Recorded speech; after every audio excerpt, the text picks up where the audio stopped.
అనుక్షణం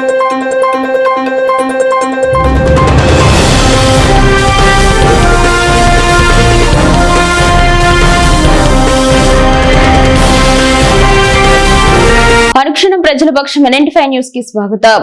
ముందుగా హెడ్లైన్స్. 12 ఏళ్లుగా ఆగిన ఆసుపత్రి భవన నిర్మాణం పనులు ప్రారంభం. వేగవంతంగా పూర్తి చేసి ప్రజలకు అందుబాటులోకి తెస్తామన్న ఎమ్మెల్యే. కంటికి తీవ్ర గాయంతో విలవిల్లాడుతున్న బాలిక. వైద్య ఆరోగ్య శాఖ తక్షణ చర్యలు అరుదైన వ్యాధిగా అనుమానం. రక్తదానం చేసి యూత్ ఆదర్శంగా నిలిచి ముస్లిం మైనారిటీ ఫెడరేషన్ సభ్యులను అభినందించిన ఎమ్మెల్యే. మన్యం వీరుడు అల్లూరి దేశభక్తి ధైర్యాన్ని యువత ఆదర్శంగా తీసుకోవాలి. జిల్లా కలెక్టర్ నిశాంత్ కుమార్. ఇక డీటెయిల్స్ చూస్తే, స్వరాజ్య సంగ్రామ చరిత్రలో అల్లూరి ఒక మహోజ్వల శక్తే. మన్యం వీరుడు అల్లూరి సీతారామరాజు దేశభక్తి ధైర్యాన్ని యువత ఆదర్శంగా తీసుకోవాలని నిశాంత్ కుమార్ పేర్కొన్నారు. శనివారం మదనపల్లి కలెక్టరేట్లో PGRS హాల్ నందు పర్యాటక మరియు యువజన సర్వీసుల శాఖల ఆధ్వర్యంలో శ్రీ అల్లూరి సీతారామరాజు 129వ జయంతి వేడుకలను ఘనంగా నిర్వహించారు. ఈ సందర్భంగా అల్లూరి సీతారామరాజు చిత్రపటానికి DRO చంద్రశేఖర్ రెడ్డితో కలిసి జిల్లా కలెక్టర్ నిశాంత్ కుమార్ పూలమాలలు వేసి జ్యోతి ప్రజలను గావించి ఘనంగా నివాళులు అర్పించారు.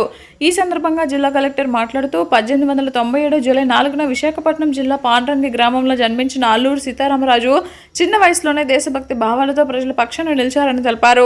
బ్రిటిష్ పాలనలో గిరిజనులపై జరుగుతున్న అన్యాయాలు, అణచివేత, వారి హక్కుల అణచివేతను గుర్తించి వాటికి వ్యతిరేకంగా పోరాటానికి శ్రీకారం చుట్టారని తెలియజేశారు. 1922 నుండి 1924 వరకు తూర్పు కనుమ అటవీ ప్రాంతాల్లో గిరిజనులను ఏకం చేసి బ్రిటిష్ పాలనకు వ్యతిరేకంగా సాహసోపేతమైన గెరిల్లా పోరాటాన్ని నడిపారని పేర్కొన్నారు. ఆయుధాలు, వనరులు తక్కువగా ఉన్నప్పటికీ విల్లు, బాణాలతోనే శక్తివంతమైన బ్రిటిష్ సైన్యాన్ని సవాల్ చేయడం ఆయన అసాధారణ ధైర్య సాహసాలకు నిదర్శనమని కొనియాడారు. వీరి ఫలితమే 1882లో అమల్లోకి వచ్చిన మద్రాస్ ఫారెస్ట్ చట్టం వల్ల గిరిజనుల జీవనాధారమైన అటవీ ఉత్పత్తుల సేకరణపై ఆంక్షలు విధించడంతో వారు ఎదుర్కొన్న ఇబ్బందులను గుర్తించి వారి హక్కుల పరిరక్షణ కోసం అల్లూరి పోరాడారని తెలిపారు. ఆయన ఉద్యమాన్ని అణచివేయడానికి బ్రిటిష్ ప్రభుత్వం భారీ ఎత్తున బలగాలను మోహరించి భారీ వ్యయం ఖర్చు చేయాల్సి వచ్చిందని పేర్కొన్నారు. అల్లూరి సీతారామరాజును పట్టుకోవడానికి బ్రిటిష్ ప్రభుత్వం బహుమతి ప్రకటించడం ఆయన పోరాట తీవ్రతకు నిదర్శనమని కలెక్టర్ అన్నారు. చివరకు 1924 మే నెలలో ఎలాంటి విచారణ, న్యాయ ప్రక్రియ లేకుండానే ఆయనను పట్టుకొని కాల్చి చంపడం భారత స్వాతంత్ర్య పోరాట చరిత్రలో ఒక విషాద ఘట్టమని పేర్కొన్నారు. దేశం కోసం, ప్రజల హక్కుల కోసం తన ప్రాణాలను అర్పించిన అల్లూరి సీతారామరాజు త్యాగం చిరస్మరణీయమని, ఆయన ధైర్యం, దేశభక్తి, న్యాయం కోసం పోరాడే తత్వాన్ని ప్రతి ఒక్కరూ ఆదర్శంగా తీసుకోవాలని జిల్లా కలెక్టర్ నిశాంత్ కుమార్ పిలుపునిచ్చారు. ఈ కార్యక్రమంలో పర్యాటక శాఖ అధికారి నాగభూషణం, యువజన సర్వీసుల శాఖ పర్యవేక్షణాధికారి VV నారాయణ, నాగయ్య, కలెక్టర్ కార్యాలయం నాగభూషణం, కలెక్టర్ కార్యాలయం సిబ్బంది, వివిధ శాఖల జిల్లా అధికారులు, విద్యార్థులు, సిబ్బంది పాల్గొన్నారు. సార్ కార్యక్రమం నిర్వహణ తెలుసుకునేందుకు మదనపల్లి ఎమ్మెల్యే షాజహాన్ బాషా నేడు పట్టణంలోని ప్యారానగర్, ఇందిరానగర్ సచివాలయాలను ఆకస్మికంగా తనిఖీ చేశారు. VRO ఇతర సిబ్బంది అందుబాటులో లేకపోవడంతో ఉద్యోగుల హాజరు పట్టిని పరిశీలించిన ఎమ్మెల్యే సంబంధిత సిబ్బందిపై మండిపడ్డారు. ఈ సందర్భంగా ఎమ్మెల్యే మాట్లాడుతూ, సర్వే వేగవంతం చేసి జూలై 14వ తేదీ లోపల పూర్తి చేసే విధంగా సిబ్బంది పనితీరును మార్చుకోవాలని, కేంద్ర రాష్ట్ర ప్రభుత్వాల సూచనల మేరకు జనగణన, ఓటర్ల లిస్టు సర్వేలు సకాలంలో పూర్తి చేయాలని హెచ్చరించారు. ఈ కార్యక్రమంలో బాలల మాణిశేఖర్, మంగళ ప్రభాకర్, కమలమరి కేశవ, కాశీ శ్రీరామ్, తెలుగుదేశం పార్టీ కార్యకర్తలు తదితరులు పాల్గొన్నారు. టిప్పు సుల్తాన్ మైదానంలో నిర్మాణంలో ఉన్న ప్రజా ఆసుపత్రి పనులను వేగవంతం చేస్తూ ఎమ్మెల్యే షాజహాన్ బాషా చర్యలు తీసుకున్నారు. నేడు మొదటి అంతస్తు బోల్డింగ్ కార్యక్రమాన్ని ఎమ్మెల్యే స్వయంగా పరిశీలిస్తూ భవనం వద్ద ఎక్కువ సమయం గడిపారు. 15 సంవత్సరాల మునుపు షాజహాన్ బాషా గతంలో ఎమ్మెల్యేగా ఉన్నప్పుడు చేపట్టిన అభివృద్ధి కార్యక్రమాలు 12 సంవత్సరాలుగా ఎటువంటి అభివృద్ధి జరగక ఆగిపోయిన పనులను నేడు వేగవంతంగా జరిగేందుకు ఎమ్మెల్యే షాజహాన్ బాషా చర్యలు తీసుకున్నట్లు తెలుస్తోంది. ఈ సందర్భంగా ఎమ్మెల్యే మాట్లాడుతూ 12 సంవత్సరాలుగా ఆగిపోయిన ఆసుపత్రి భవన నిర్మాణ పనులు వేగవంతంగా జరుగుతున్నాయని, ఏడాది లోపల భవన నిర్మాణ పనులు పూర్తి చేసుకుని ప్రజా వైద్యశాల ప్రజలకు అందుబాటులోకి వస్తుందని, నాణ్యమైన వైద్యం అందించేందుకు అనుభవజ్ఞులైన డాక్టర్లచే ఆసుపత్రి నిర్వహణ చేపడతామని, నిరుపేదలకు ఆసుపత్రి సేవలు అందుబాటులోకి తీసుకువస్తామని తెలిపారు. ఈ కార్యక్రమంలో పెద్ద ఎత్తున తెలుగుదేశం పార్టీ కార్యకర్తలు, ముస్లిం మైనారిటీ పెద్దలు పాల్గొన్నారు. మదనపల్లి టిప్పు సుల్తాన్ వఫ్ ల్యాండ్లో మనం ఒక హాస్పిటల్, ప్రజా హాస్పిటల్ కట్టబోతున్నాము. ఇది 2వ స్లాబ్ ఈరోజు వేస్తున్నాము. ఈ స్లాబ్ ఖర్చు 1,10,00,000 రూపాయలతో స్లాబ్ వేస్తున్నాము. దాదాపు ఇక పక్కన స్కూల్ కూడా కట్టుతున్నాము. ఇది పూర్తి స్థాయిగా ప్రజా హాస్పిటల్. ఇది అది వచ్చి పేద పిల్లలు విత్ ఆల్ స్టాండర్డ్ స్కూల్, ఎక్కడ దీంట్లో కాంప్రమైజ్ లేదు. ఆ విధంగా తప్పకుండా మదనపల్లికి ఒక మాన్యుమెంట్ లాగా ఈ ప్రజా హాస్పిటల్ సర్వీసెస్ వేరే కార్పొరేట్ హాస్పిటల్ పోలిస్తే చాలా తక్కువగా ఉంటాయి. మనం మినిమం ఛార్జెస్తో ఈ హాస్పిటల్ నడుపుతాము. స్కూల్ కూడా అదే ఉంటుంది. తప్పకుండా ఇది పూర్తిగా మానవతా విలువలను చాటుకుంటూ మనమందరం కలిసి మంచి సమాజ నిర్మాణం కోసం భారతదేశ విలువలను గంగా జమున తహజీబ్కి తీసుకొని దగ్గర అందరూ కలిసి పిల్లల చదువు కోసం, ఇదే కాకుండా ఈరోజు హాస్పిటల్ ఇది ఇప్పుడు ఈ స్లాబ్ అయిన తర్వాత ఇమీడియట్గా కింద భాగం కంప్లీట్ చేసి పెద్దలు చంద్రబాబు నాయుడు గారి చేతుల మీదుగా ఈ హాస్పిటల్ ఓపెన్ చేయడం జరుగుతుంది. అదేవిధంగా స్కూల్ కూడా చేస్తుంది. రేపు నెలలో పెద్దలు మౌలానా అర్షద్ మదనీ గారు వస్తున్నారు. ఆయన చేతుల మీదుగా మసీద్కి శంకుస్థాపన చేయడం జరుగుతుంది. ఆ విధంగా ప్రతి ఇంచ్ ఆఫ్ ద ల్యాండ్ ఇది వచ్చింది సమాజ సేవ కోసం, మంచి విలువలతో మంచి సమాజ నిర్మాణం కోసం అందరి ఐక్యతతో ముందుకు నడుస్తామని చెప్పి సవినయంగా తెలియజేస్తాం. అందరికీ నమస్కారం, అస్సలాము అలైకుం. ఈరోజు మన మదనపల్లిలో కదిరి రోడ్డు అందున ఉన్న టిప్పు సుల్తాన్ మైదానం ఏదైతే ఉందో అక్కడ గత 2009 నుంచి 14లో మన మదనపల్లి ఎమ్మెల్యే గారు ఆనాడు ఎమ్మెల్యేగా ఉన్నప్పుడు ఈ హాస్పిటల్ మొదలు పెట్టడం జరిగింది. ఆనాడు ఆయన ఎమ్మెల్యే హయాంలో ఉన్నప్పుడు ఒక స్లాబ్ వేసి ఈ హాస్పిటల్ పని ఏదైతే ఉందో ఆగిపోవడం జరిగింది. దాదాపు గత 12 ఏళ్ళ నుంచి ఎక్కడికక్కడ ఆగిపోయి ఉన్నింది. మళ్ళా ఎమ్మెల్యే గారు 2024లో గెలిచిన తర్వాత ఈ పని ఏదైతే ఉందో మళ్ళా మొదలు పెట్టడం జరిగింది. అల్లా ఆశీస్సులతో, దేవుని ఆశీస్సులతో మళ్ళీ మనం ఈ పని మొదలు పెట్టడం జరిగింది. చాలా సంతోషకరమైన సందర్భం ఇది. ఎందుకంటే ఈ హాస్పిటల్ కేవలం ఒక కమ్యూనిటీకే కాదు, ప్రతి ఒక్కరికి, చిన్న లేదు పెద్ద లేదు, పేదలు లేదు, ప్రతి ఒక్కరి కోసం ఈ పెట్టిన హాస్పిటల్ ఇది, మొదలుపెట్టిన హాస్పిటల్ ఇది. కావున ఈ సందర్భంగా నేను కోరుకునేది ఒకటే, ఈ హాస్పిటల్ పని ఏదైతే ఉందో తొందరగా పూర్తవ్వాలా. సాధ్యమైనంత తొందరగా మనము ఈ పని పూర్తి చేసి ప్రజలకు అందజేయాలని చెప్పి నేను కోరుకుంటున్నాను. ఈ హాస్పిటల్ పూర్తవ్వాలని చెప్పి మీరందరూ ప్రే చేయాలని చెప్పి సందర్భంగా కోరుకుంటూ, ఈరోజు దాదాపు 15,000 స్క్వేర్ ఫీట్లతో ఇక్కడ మోల్డింగ్ పని జరుగుతుంది. చాలా పెద్ద పని. దాదాపు 4 లిఫ్ట్ మిషన్లు పెట్టి 4 సపరేట్ టీమ్స్ పెట్టి 150 మందితో ఒక్క రోజున పెద్ద ఎత్తున పని చేయించడం ఇది నాకు తెలిసినంతవరకు మదనపల్లి చరిత్రలోనే మొట్టమొదటి అని ఈ సందర్భంగా నేను తెలియజేస్తూ, నాకు అవకాశం ఇచ్చిన పెద్దలందరికీ నేను ధన్యవాదాలు తెలుపుతున్నాను. మొలకల చెరువు రాజీవ్ కాలనీకి చెందిన ఎస్ ఆంజనేయులు 6 కుమార్తె చంద్రిక ఆరోగ్య పరిస్థితిపై రాష్ట్ర ఆరోగ్య శాఖ మంత్రి ఆదేశాల మేరకు జిల్లా వైద్య ఆరోగ్య శాఖ తక్షణమే స్పందించింది. జిల్లా వైద్య ఆరోగ్య శాఖ అధికారి డాక్టర్ లక్ష్మీ నరసయ్య ఆధ్వర్యంలో చిన్నపిల్లల నిపుణులు శనివారం బాలిక నివాసానికి వెళ్లి పరీక్షలు నిర్వహించారు. బాలిక కంటి కింది భాగంలో తీవ్రమైన పుండు ఏర్పడి చీము పట్టి మాగెట్స్ ఉండటాన్ని గమనించిన వైద్యులు గాయాన్ని శుభ్రపరిచి అత్యవసర ప్రాథమిక చికిత్స అందించారు. గతంలో బాలిక మేనమామ కుమారులు కూడా ఇదే తరహా వ్యాధితో మరణించినట్లు కుటుంబ సభ్యులు తెలిపారు.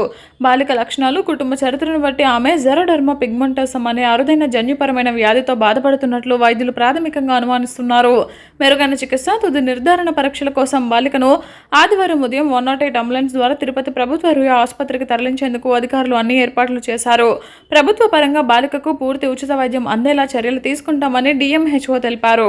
విద్యా రంగంలోనే కాకుండా క్రీడలు, ఆత్మరక్షణ విద్యలతో మదనపల్లి పట్టణంలోని తమ పాఠశాలను అగ్రగామిగా నిలుపుతున్న విజయభారతి విద్యా సంస్థల నూతన ప్రిన్సిపల్ నిశ్చిత సేతు చలనచిత్ర రంగంలోకి నిర్మాతగా అడుగుపెట్టారు. తోటి మిత్ర బృందంతో కలిసి హనుమాన్ సుందరకాండ అనే యానిమేషన్ చిత్రాన్ని నిర్మించి తలపెట్టారు. ఈ మేరకు విజయభారతి ఇంగ్లీష్ మీడియం స్కూల్లో టీజర్ రిలీజ్ వేడుకను ఘనంగా నిర్వహించారు. ఈ కార్యక్రమానికి ముఖ్య అతిథులుగా విజయభారతి విద్యా సంస్థల చైర్మన్ డాక్టర్ ఎన్ సేతు, ప్రముఖ డాక్టర్లు అనిల్ కుమార్ రెడ్డి, పవన్ కుమార్ రెడ్డి, బీజేపీ సీనియర్ నాయకులు చల్లపల్లి నరసింహారెడ్డి, బీజేపీ జిల్లా అధ్యక్షుడు పులి నరేంద్రరెడ్డి, బండి ఆనంద్, చంద్రశేఖర్ రెడ్డి, మహేష్ నారాయణ, కిషోర్ చిత్ర బృందం పాల్గొన్నారు. ఈ సందర్భంగా వారు ప్రదర్శించిన టీజర్ ప్రతి ఒక్కరిని ఆకట్టుకుంది. రోమాలను నిక్కుబడుచుకునేలా హనుమాన్ సన్నివేశాలను చిత్రీకరించిన డైరెక్టర్ను, అదేవిధంగా ఇంత గొప్ప చిత్రాన్ని నిర్మించి తలపెట్టి నిర్మాతగా మారిన నిశ్చిత సేతు బృందాన్ని అభినందించారు. ఈ చిత్రం వచ్చే ఏడాది 6 భాషల్లో వినాయక చవితికి విడుదల కానున్నట్లు స్పష్టం చేశారు. చిత్రం ఘన విజయం సాధించాలని అతిథులు ఆకాంక్షించారు.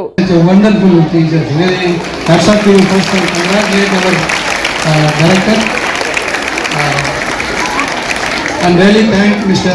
Hari and Buji for their effort to bring out the mythological movie.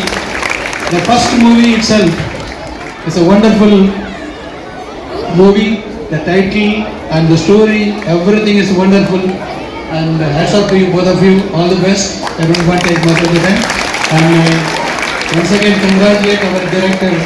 He's a wonderful person, young and energetic. Thank you very much. All the best. And still you have to do a lot of things. We'll see you later. Thank you. చరిత్రాత్మకమైనటువంటి సుందరకాండను అందరిలోకి తీసుకోవడం కోసం ఇంత గొప్ప ఆలోచన చేశారు. అదేవిధంగా అరుణ్ కుమార్ ఇక్కడ అభినందనలు. సినిమాలు అనేక మందిలో మంచి మార్పును తీసుకు ప్రిన్సిపల్ మేడం గారి హరి గారికి సేతుబాబు గారికి అందరికీ ధన్యవాదాలు తెలుపుతూ ఎప్పుడు కూడా విజయభారతి స్కూల్ అంటే విజయంతోనే సాధిస్తారు.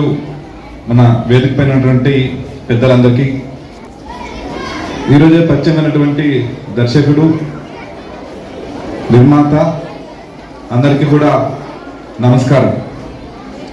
కొద్దిగా మనం మాట్లాడే మాటలకి ఈరోజు మాట్లాడే కొద్దిగా ఇబ్బంది ఉంది మాట్లాడడానికి. ఇది మన సబ్జెక్ట్ కాదు, కొత్త సబ్జెక్ట్ ఇది. మా ఆత్మీయ సోదరి ప్రిన్సిపల్ గారు ఈ యానిమేషన్ సినిమాను హనుమంత్ సుందరకాండ ఇంత అద్భుతంగా చేసిన మా సోదరికి నా శుభాకాంక్షలు తెలియజేస్తూ, ఇంత అద్భుతంగా సినిమా ప్రొడక్షన్ హౌస్ స్టార్ట్ అవుతుందని ఊహించలేదు. To speak really beyond imagination. అంటే సేతు సార్ టాలెంటెడ్ అని తెలుసు మనకు, మంచి టీచర్. ఏపీ జేఏసీ అన్నమయ్య జిల్లా చైర్మన్ వేణుగోపాల్ ఆధ్వర్యంలో నేడు మదనపల్లి ఎమ్మెల్యే షాజహాన్ భాషలో తమ న్యాయమైన డిమాండ్లను పరిష్కరించాలని కోరుతూ వినతి పత్రం సమర్పించారు. మదనపల్లి జిల్లా కేంద్రం కావడంతో హెచ్ఆర్ఏని పల్లెటూరు నుంచి 16% ఉద్యోగులకు ఇప్పించాలని ప్రభుత్వ పెద్దలతో మాట్లాడిన న్యాయమైన డిమాండ్లను పరిష్కరించాలని కోరుతూ వినతి పత్రం అందజేశారు. ఈ సందర్భంగా ఉద్యోగ సంఘ నేతలు మీడియాతో మాట్లాడుతూ రాష్ట్ర జేఏసీ చైర్మన్ అలపర్తి విద్యాసాగర్, రాష్ట్ర సెక్రటరీ జనరల్ ప్రసాద్, రాష్ట్ర జనరల్ సెక్రటరీ డివి రమణ ఆదేశాల మేరకు ఉద్యోగులు, ఉపాధ్యాయులు, పెన్షనర్ల సమస్యలపై వినతి పత్రం అందజేసినట్లు, పీఆర్సీ కమిటీని తక్షణమే నియమించి మధ్యంతర భృతి ప్రకటించాలని, పెండింగ్ లో ఉన్న డిఏ బకాయిలు, సరెండర్ లీవ్ బకాయిలను వెంటనే విడుదల చేయాలని ప్రభుత్వానికి సిఫారసు చేయాలని ఉద్యోగ సంఘాలు కోరారు.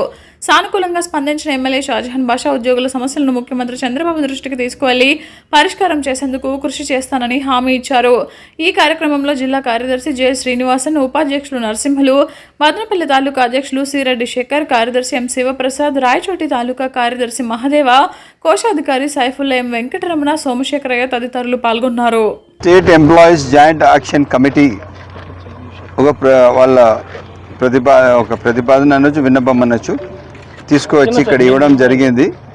దీనికి ప్రయారిటీ పెడుతూ తప్పకుండా ముఖ్యమంత్రి గారి దృష్టికి, అదేవిధంగా ఇది గ్రూప్ ఆఫ్ మినిస్టర్స్ ఉన్నారు దీనికోసం, వాళ్ళ దృష్టికి తీసుకువెళ్ళి తప్పకుండా ఎంప్లాయీసే సర్వస్వం, చాలా బాధ్యతగా అందరూ ఎంప్లాయీస్ పనిచేస్తున్నారు, ఇంకా బాగా పనిచేయాలని చెప్పి కోరుకుంటూ తప్పకుండా వీళ్ళ సమస్యలపైన కూడా పోరాడి వాళ్ళకి న్యాయం చేసే బాధ్యత మన అందరిది. తప్పకుండా అది మదనపల్లి పట్టణం ఇంద్రనగర్ లో యునైటెడ్ ముస్లిం మైనార్టీ అసోసియేషన్ వారు ఏర్పాటు చేసిన బ్లడ్ డొనేషన్ క్యాంప్ కు ముఖ్య అతిథిగా ఎమ్మెల్యే షాజహాన్ బాషా పాల్గొని కార్యక్రమాన్ని ప్రారంభించారు. 30 మందికి పైగా యువత బ్లడ్ డొనేషన్ చేశారు. ఈ సందర్భంగా ఎమ్మెల్యే మీడియాతో మాట్లాడుతూ బ్లడ్ డొనేషన్ చేయడంలో యువత క్రియాశీలక పాత్ర పోషించడం సంతోషమని, యునైటెడ్ ముస్లిం మైనారిటీ అసోసియేషన్ ఆధ్వర్యంలో బ్లడ్ డొనేషన్ క్యాంప్ నిర్వహించి ఎందరికీ ఆదర్శంగా నిలిచారని కొనియాడారు. వీరి స్ఫూర్తితో యువత సమాజానికి ఆదర్శంగా నిలిచి బ్లడ్ డొనేషన్లో పాల్గొనాలని కోరారు. ఈ కార్యక్రమంలో పెద్ద ఎత్తున తెలుగుదేశం శ్రేణులతో పాటు యునైటెడ్ ముస్లిం మైనారిటీ అసోసియేషన్ సభ్యులు పాల్గొన్నారు. ఈరోజు యునైటెడ్ ముస్లిం మైనారిటీస్ ఫెడరేషన్ పేరుతో పిల్లలందరూ కలిసి దాదాపు 30 మందికి 30 యూనిట్ల బ్లడ్ ఇవ్వడం జరిగింది. నేను ఐ కంగ్రాచులేట్ దెమ్. సమాజ సేవనే సర్వస్వం, రక్తదానం అన్నిటికన్నా మిన్న. మీరు ఈరోజు ఇంత పెద్ద మనసు చేసి మన గవర్నమెంట్ హాస్పిటల్ బ్లడ్ బ్యాంక్కి 30 యూనిట్లు బ్లడ్ ఇచ్చిన మీ అందరికీ పేరు పేరున ధన్యవాదాలు. ఎప్పుడు కూడా సమాజ అభివృద్ధి, మానవతా విలువలు అందరము కలిసి చాటితేనే భారతదేశ విలువలను ముందుకు తీసుకొని వెళ్ళేటట్టుగా ఉంటుంది. గంగా జమున తహజీబ్ ఏదైతే ఉందో అది భారతదేశ ప్రతిబింబం.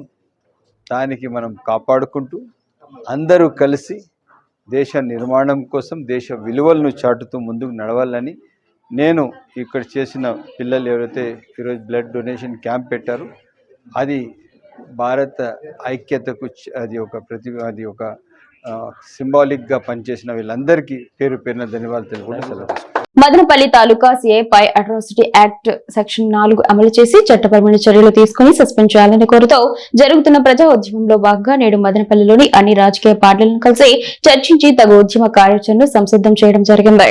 ఈ నెల 15 లోపు చర్యలు తీసుకోవాలని, లేనిచో పెద్ద ఎత్తున ప్రజా ఉద్యమాన్ని నిర్మిస్తామని, అందుకు మద్దతుగా అన్ని రాజకీయ పార్టీలను, ప్రజా సంఘాలను ఏకం చేసే కార్యక్రమంలో భాగంగా స్థానిక MLA Shahjahan Basha, YCP incharge Nishar Ahmed, TDP minority నాయకులు Taj Khan, CPM Srinivasulu, Congress party Reddy Saheb, Janasena, BJP నాయకులతో పాటు మాల మహానాడు రాష్ట్ర అధ్యక్షులు యమల సుదర్శనంలను కలిసి మద్దతును కోరారు. మదనపల్లి రాజకీయ ప్రజా సంఘాల ఐక్యవేదిక నాయకులు చందు ఆధ్వర్యంలో రాఘవేంద్ర యాదవ్, సొట్టరెడ్డి శేఖర్, మావిల వెంకటేష్లు పాల్గొన్నారు. మదనపల్లి సమీపంలో గల మెడ్సిడీమ్డ్ యూనివర్సిటీ నందు ఇంజనీరింగ్ మొదటి సంవత్సరం చదువుతున్న పట్నం అల్మాస్, చరణ్ రాయల్ మరియు ఆర్బి రామ్ చరణ్ ముగ్గురు విద్యార్థులకు ప్రతిష్టాత్మకమైన SBI platinum Jubilee Asia merit come mains scholarship కు ఎంపిక కావడం గర్వకారణమని వైస్ ఛాన్సలర్ డాక్టర్ సి వరచ తెలిపారు. ఈ స్కాలర్షిప్ కు ఎంపికైన ఒక్కో విద్యార్థికి 75,000 రూపాయల చొప్పున మొత్తం 2,25,000 రూపాయల స్కాలర్షిప్స్ లభించాయని తెలిపారు. ఆర్థికంగా వెనుకబడిన కుటుంబాలకు చెందిన ప్రతిభావంతులైన మరియు గత విద్యార్హతల్లో ప్రదర్శించిన ప్రతిభ ఆధారంగా చదువులో మెరుగైన ఫలితాలు సాధించిన విద్యార్థులకు ఉన్నత విద్యలో ఆటంకాలు కలగకుండా చేయాలనే లక్ష్యంతో ఎస్బీఐ ఫౌండేషన్ ఈ స్కాలర్షిప్ ను ప్రతి సంవత్సరం కార్పొరేట్ సామాజిక బాధ్యతల్లో భాగంగా అందిస్తోంది. స్కాలర్షిప్ పొందిన విద్యార్థులను MITS university founder and chancellor doctor N Vijayabhaskar Chowdary, pro chancellor N Dwarakanath, executive director Keerthi Nadella, vice chancellor doctor C Yuvaraj, senior manager doctor అదార్హర్ సమీనా మరియు అధ్యాపకులు అభినందనలు తెలియజేశారు. అనుక్షణం ప్రజల పక్షం NNT5 న్యూస్ ఇంతటితో సమాప్తం. తిరిగి రేపటి బులెటిన్ లో మళ్ళీ కలుసుకుందాం. అంతవరకు సెలవు, నమస్కారం.